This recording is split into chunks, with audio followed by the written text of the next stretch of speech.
안녕하세요. 9월 21일 말씀 나눔 영상, 이제 말씀 나눔 예배 시작하도록 하겠습니다. 우리 잠시 기도하시고 찬양 함께 하시겠습니다. 감사하신 하나님 아버지, 오늘도 저희들 주님의 말씀 앞으로 나올 수 있도록 허락하여 주심을 감사드립니다. 날마다 이렇게 주님 앞에 말씀으로 나올 수 있도록 하여 주신 건 역시 주님의 은혜로 알고 있습니다. 주님, 저희들 끝까지 어떠한 상황에서든지 주님의 말씀을 붙들고 주님의 말씀대로 살아갈 수 있도록 주님 인도하여 주시고, 또한 승리하는 하루를 살아갈 수 있도록 허락하여 주시옵소서. 이 시간 온전히 모든 것들 주님 앞에 내려놓습니다. 주님께서 인도하여 주시고 저희들 그저 순종하는 마음으로 따르게 하여 주옵소서. 모든 것들을 온전히 주님께 맡겨드리오며 살아계신 우리 구주 예수 그리스도의 이름으로 기도드렸습니다. 아멘. 우리 오늘 찬송가 273장입니다. 찬송가 273장 찬양하시겠습니다. 나 주를 멀리 떠났다 이제 옵니다. 나 죄의 길에 시달려 주여 옵니다. 나 이제 왔으니 내 집을 찾아 주여 나를 받으사 맞아 주소서. 그 귀한 세월 보내고 이제 옵니다. 나 뉘우치는 눈물로 주여 옵니다. 나 이제 왔으니 내 집을 찾아 주여 나를 받으사 맞아 주소서. 나 이 죄에 매여 고달파 이제 옵니다. 주 크신 사랑 받고자 주여 옵니다. 나 이제 왔으니 내 집을 찾아 주여 나를 받으사 맞아 주소서. 이 병든 마음을 고치려 주여 옵니다. 큰 힘과 소망 바라고 주여 옵니다. 나 이제 왔으니 내 집을 찾아 주여 나를 받으사 맞아 주소서. 나 바랄 것이 무언가 우리 주 예수 날 위해 죽임 당하심 믿고 옵니다.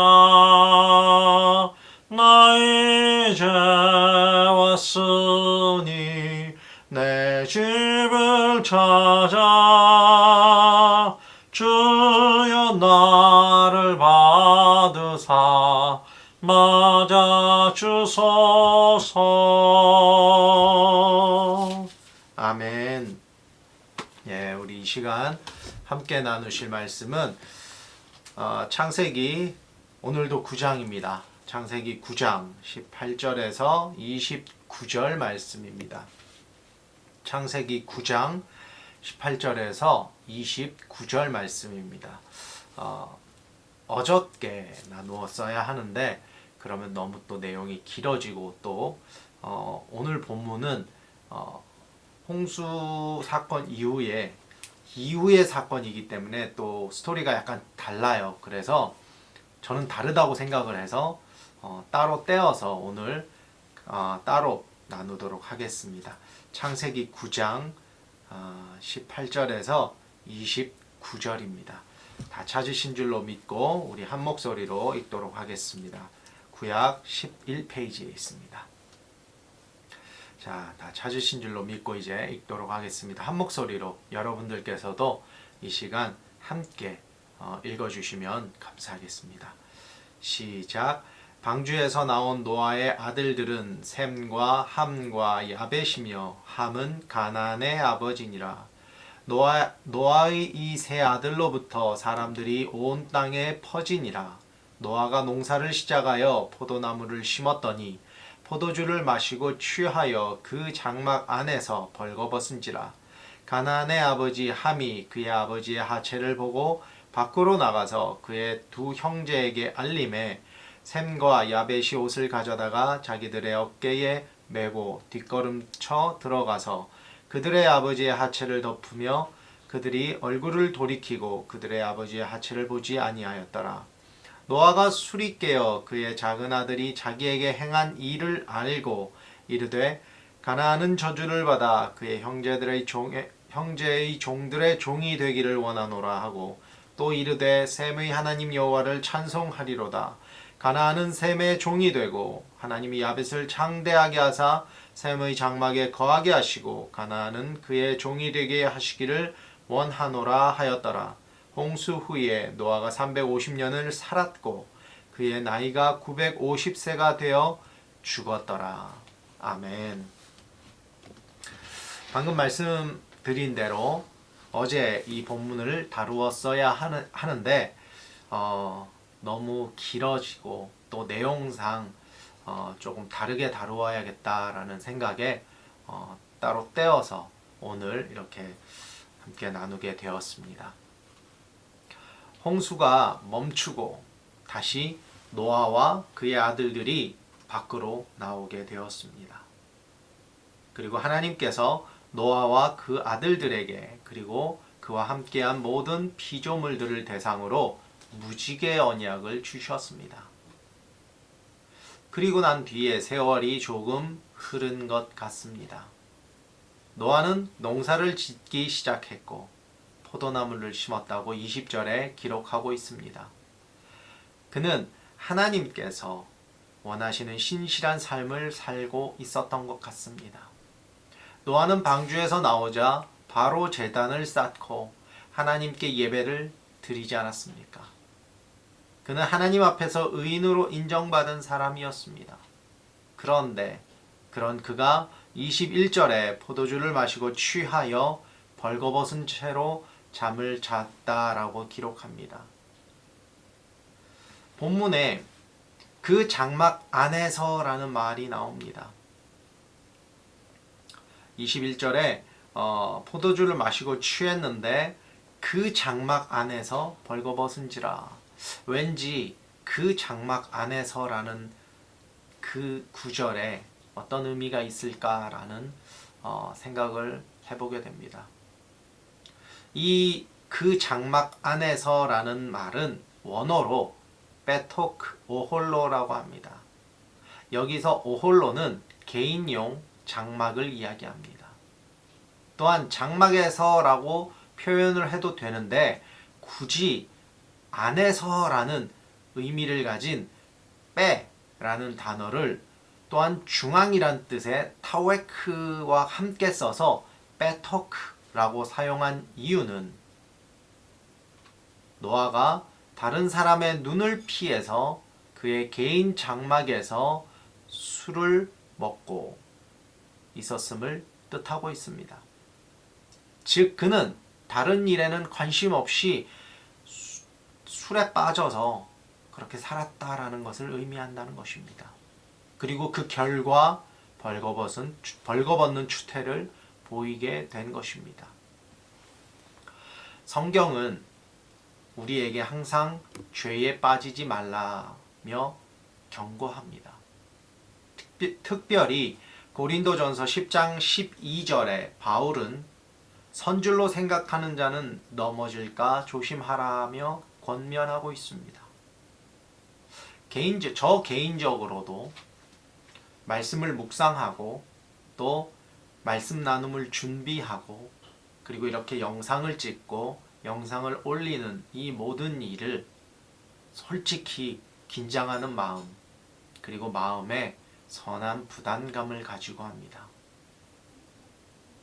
그렇게 하지 않으면 제가 이렇게 매일매일 말씀을 올리는 것이 금방 무너져 버리기 때문입니다. 좋은 예로 지난 8월 9일에 마지막 영상을 올리면서 앞으로 2주 뒤에 다시 보겠습니다 라고 해놓고 중간에 구약 개관을 한번 해야겠다라는 그 생각에 사로잡혀서 얼렁뚱땅 시간을 보내다 보니까 그 마음에 부담이 없다 보니까 금방 한 달이라는 시간이 흘러가 버리지 않습니까? 그리고 다시 영상을 찍기에는 솔직히 제가 많은 어려움이 있었습니다. 해서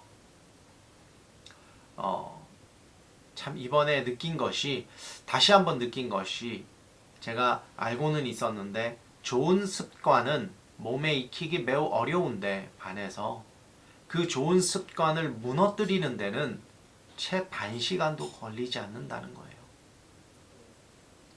정말입니다. 못 믿으시겠으면 한번 해보세요.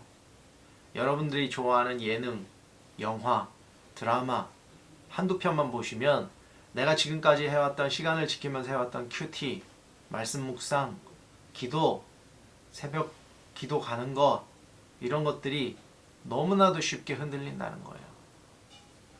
때문에 우리가 믿음을 가지고 이 믿음의 길을 그대로 이어간다는 것은 생각하는 것보다도 훨씬 더 어렵다는 것을 말씀드리는 겁니다.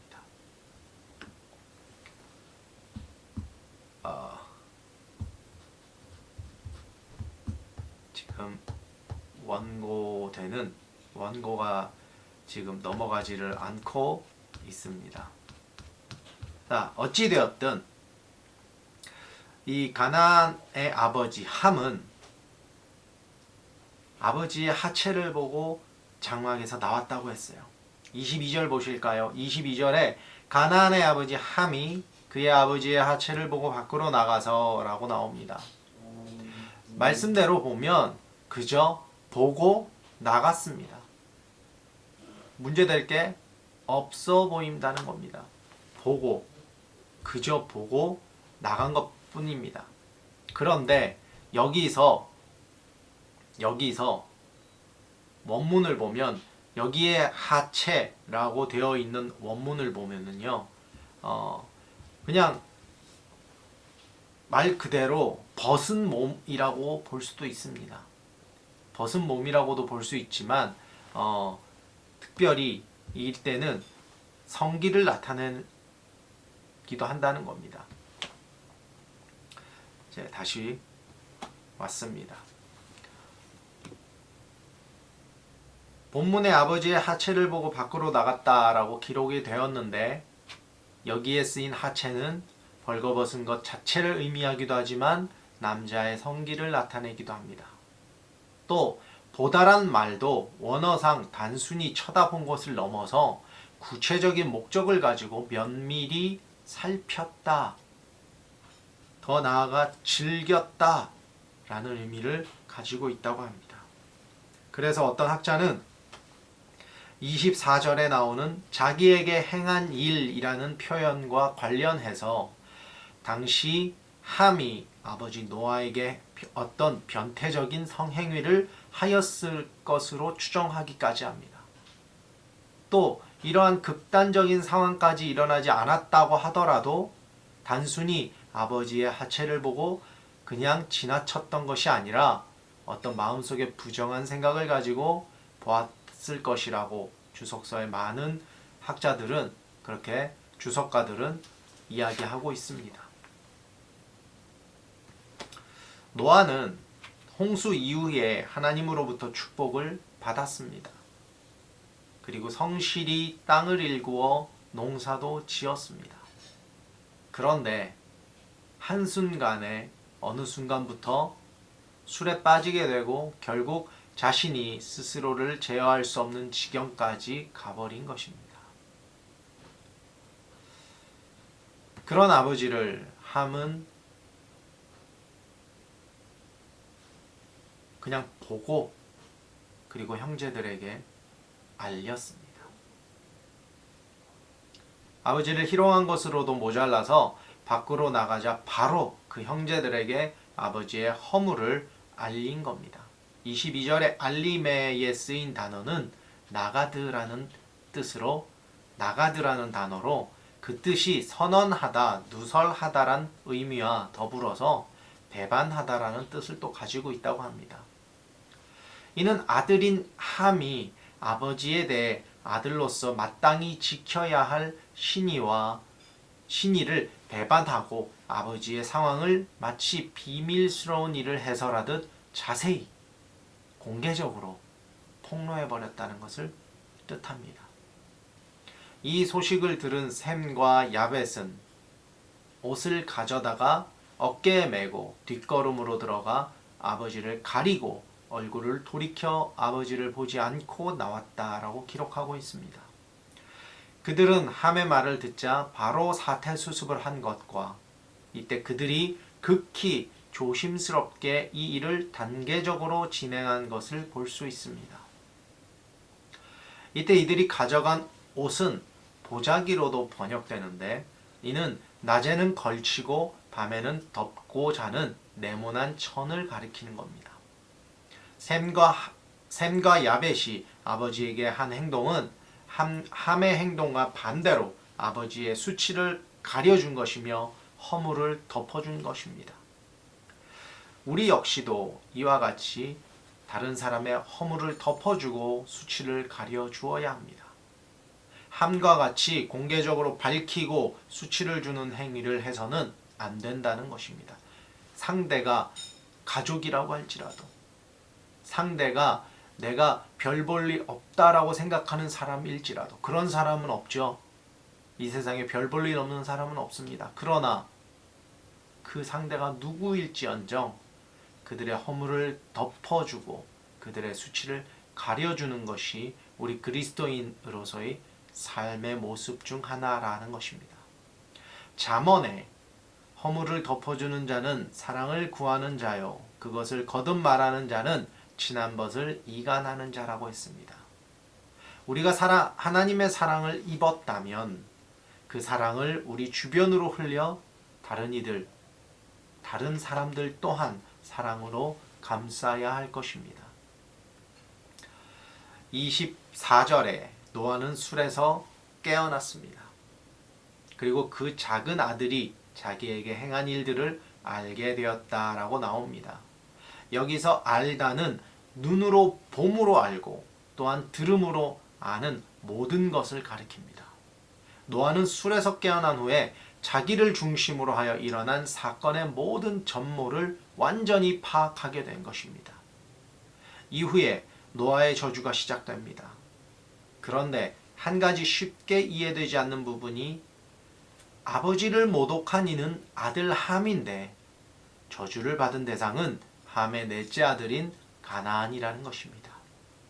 이것은 쉽게 이해되지 않는 부분입니다. 하지만 여러 학자들은 이 부분에 대해서 함이 아버지를 볼 때 손자인 가나안 역시 그 자리에 있었으며 오히려 함보다 더 할아버지가 벗고 있었음을 밖에 나가서 알리고 또 노아를 모독하는 일에 더 적극적으로 참여했기 때문일 것이라는 견해를 내놓았습니다. 또한 가나안은 이미 하나님께 불순종의 죄 가운데 있었기 때문에 저주의 대상이 되었을 수도 있다고 보는 견해도 있습니다. 어찌되었든 가나안은 노아로부터 엄청난 저주를 받았습니다. 노아는 가나안을 종들의 종이 되기를 원한다고 저주합니다. 이는 종들 가운데 가장 낮고 천한 종을 가리킵니다. 또한 25절에 되기를 원하노라고 돼 있는데 이는 바라는 정도가 아니라 그렇게 되라는 명령에 가깝게 쓰인 겁니다. 이러한 노아의 저주는 결국 그렇게 이루어지는 것을 우리는 말씀을 통해서 확인할 수 있습니다. 이스라엘이 가나안을 정복했을 때 가나안 족속은 이스라엘의 종이 되었으며 솔로몬 시대에도 노예가 되었으며 역사 가운데서도 페르시아인, 마케도니아인, 로마인들의 종이 되었고 근세에 이르러서도 흑인 노예로 엄청난 시달림을 당했습니다. 계속해서 노아는 자신의 첫째 아들 셈의 하나님 여호와를 찬송하는 장면이 나옵니다. 노아가 셈의 하나님 여호와를 찬송함에 있어서 왜 굳이 셈의라는 표현을 썼을까? 이는 노아의 첫째 아들 셈이 특별히 하나님 말씀을 순종하는 경건한 자였음을 암시하는 것입니다. 또한 하나님께서 1차적으로 셈의 후손들과 보다 긴밀한 관계를 맺을 것임을 나타내는 것이라 볼 수 있습니다. 더욱이 이 구절에서는 천지창조와 역사를 주관하시는 통치자이심을 강조하는 엘로힘과 더불어서 언약을 맺으시고 신실하게 그 언약을 지키시는 분임을 강조하는 여호와란 이름을 함께 사용하였습니다.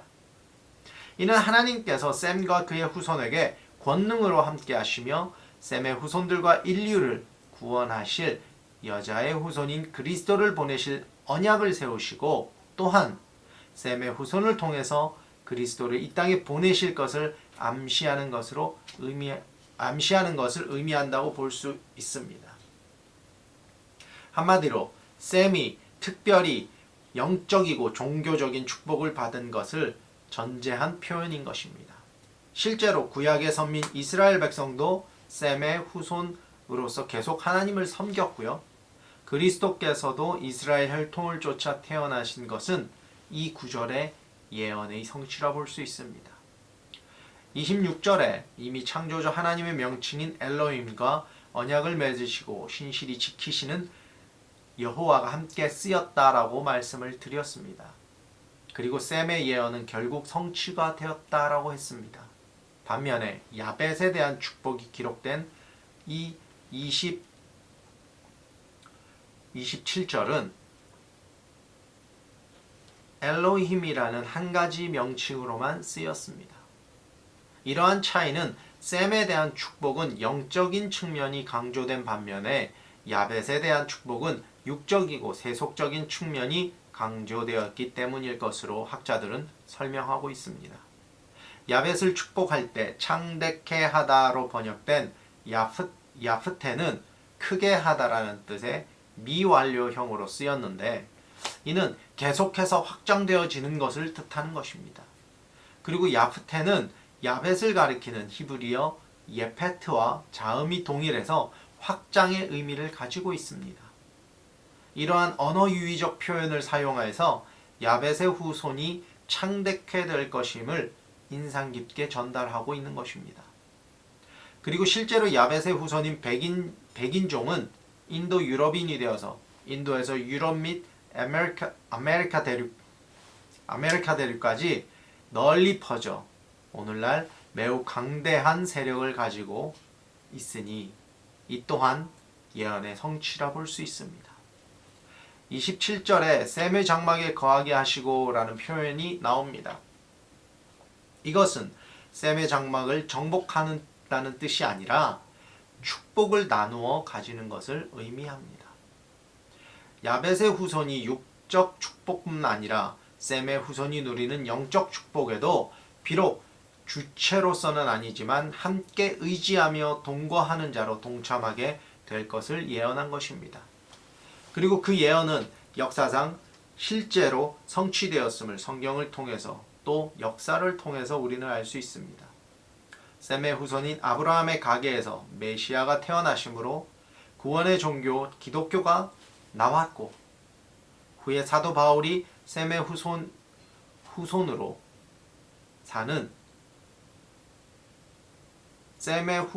사는 아시아의 복음을 전하려 했지만 성령이 막으시고 야벳의 후손이 거하는 야벳의 후손이가는 마게도니아로 건너가게 하심으로 기독교는 유럽을 중심으로 확산되게 됩니다.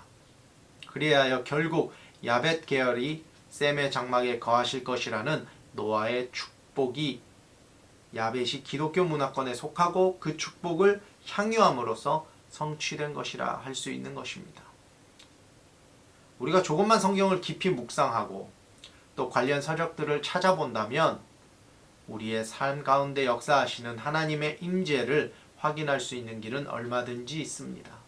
그리고 말씀을 전하는 저와 같은 목회자들이 조금만 더 깊이 연구하고 찾아본다면 성도님들께 전하는 말씀이 더 깊이 있고 풍요로워질 거라 믿습니다. 오늘은 말이 좀 빨라요. 그래서 자꾸 실수가 나옵니다. 여러분들께서 이해해 주시고 끝까지 함께 해주시면 감사하겠습니다. 자, 계속해서 갑니다. 28절입니다. 노아는 350년을 살았고 라고 나옵니다. 노아의 이야기는 이례적으로 6장 초반부터 무려 4장에 걸쳐서 기술이 되어 있습니다. 아주 긴 분량으로 그렇게 기술이 되어 있고 노아의 아들들의 그 계보까지 노아 아들들의 계보까지 이렇게 하면 10장까지 포함해서 거의 4장에 걸쳐서 이렇게 나옵니다. 그런데 홍수 이후의 행적은 상대적으로 짧게 기록이 되어 있습니다. 그것도 포도주에 취해서 실수를 저지른 행적에 초점이 맞춰져서 말입니다. 더욱이 이 사실은 원어상 그리고 노아가 그 홍수 후에 350년을 있었다로 직역될 수가 있는데 원어상 이렇게 직역이 됩니다. 그런데 원어상으로 봤을 때 그는 평생 하나님의 명령에 순종해서 의인으로까지 인정받으며 살았습니다. 그렇지만 마지막 홍수 이후에는 단지 있었다로 표현될 만큼 아무런 의미를 갖지 못하는 의미 없는 삶을 살았던 것으로 나타내어집니다. 우리가 마지막까지 어떻게 그리스도인의 삶을 살아야 하는지에 대해서 다시금 생각해 보지 않을 수 없습니다. 우리 자신이 하나님 앞에서 가치 있는 일을 하지 못한 채 단순히 있다가 사라지는 삶을 산다면 너무나 절망적이고 허무한 삶이 아닐까 싶습니다. 젊었을 때, 어렸을 때 내가 교회에서 이런 일을 했고 내가 교회에서 이런 봉사를 했고 내가 전도를 얼마나 했고 물론 그 삶이 무의미하다는 뜻은 아닙니다. 그러나 지금 내가 어떻게 살고 있는가? 내가 지금 하나님의 뜻대로 하나님의 말씀을 대로 그렇게 살고 있는가? 아니면 매너리즘에 빠져서 그저 나 옛날에 이런 거 다 했던 거야. 이거 다 해봤어. 나 전도 다 해봤어. 그러면서 그냥 그대로 그냥 있는가. 결국 29절은 노아의 죽음을 알리면서 끝을 맺습니다. 노아는 우리가 방금 나누었던 것과 같이 하나님 앞에서 신실한 자였으며 의인으로 완전한 자라는 칭함을 받은 자였습니다. 그럼에도 불구하고 그는 결국 죽음을 맞이했습니다. 이처럼 세상의 모든 사람들은 죽음을 맞이합니다. 그 누구도 죽음을 피해가지 못합니다. 하지만 죽음이 그 모든 것의 끝이 아니라는 것을 우리는 명심해야 합니다. 죽음 이후에 분명한 하나님의 심판이 기다리고 있습니다. 그렇기 때문에 신앙인은 죽음 이후에 있을 영원한 삶을 결정하는 하나님의 심판을 대비하는 삶을 살아야 합니다. 분명 히브리서에 이렇게 기록하고 있습니다. 한 번 죽는 것은 사람에게 정하신 것이요 그 후에는 심판이 있으리니. 하나님 앞에 사는 것과 같이 우리의 모든 삶을 주님 앞에 바치며 그리스도인으로서의 본분을 잊지 말고 살아가시는 저와 여러분들이 되시기를 우리 주님의 이름으로 축원합니다.